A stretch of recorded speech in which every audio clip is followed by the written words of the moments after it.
Hello mga lods, tayo magpapaligo sa ating inahin mga lods, sa ating mga alaga. Bago natin sila pakainin, paliguan muna natin sila.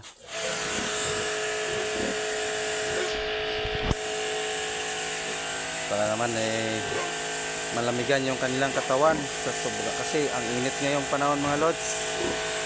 Kaya natin muna silang paliguan.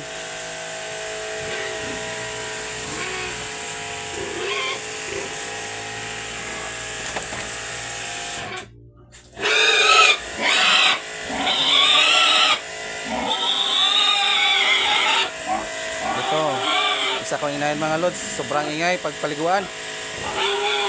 Akala mo kung inaano na. Nag-ingay talaga. So ang isa kong inahin mga lods, ito malayos. Malapit na sa mga anak.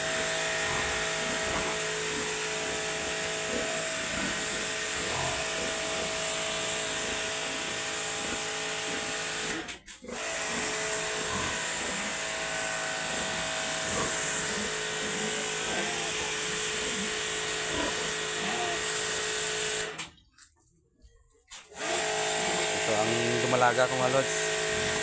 Malapit na sa mag 6 months. Mahigit 100 na ito mga lods, yung kilo niya.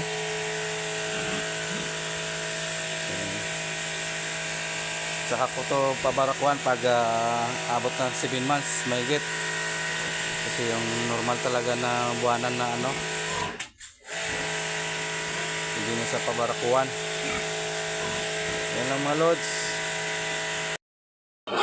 Simulan natin magpakain mga lods kasi tapos na sila naligo. Mga lods, pakain una yung may anak, pakain ko muna.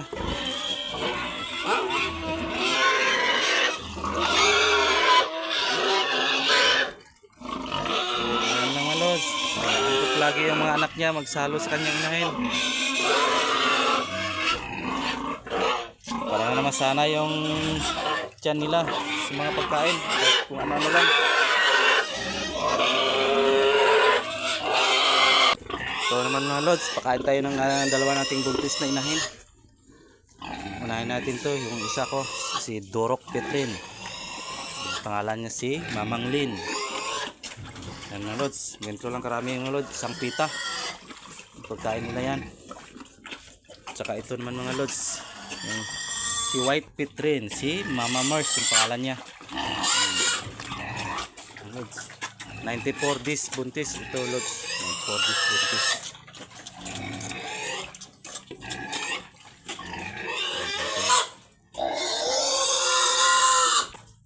At ito naman lods, ang aking dumalaga, coming to 6 months. So, ito soon to be inahin number 4. Ito mga lods.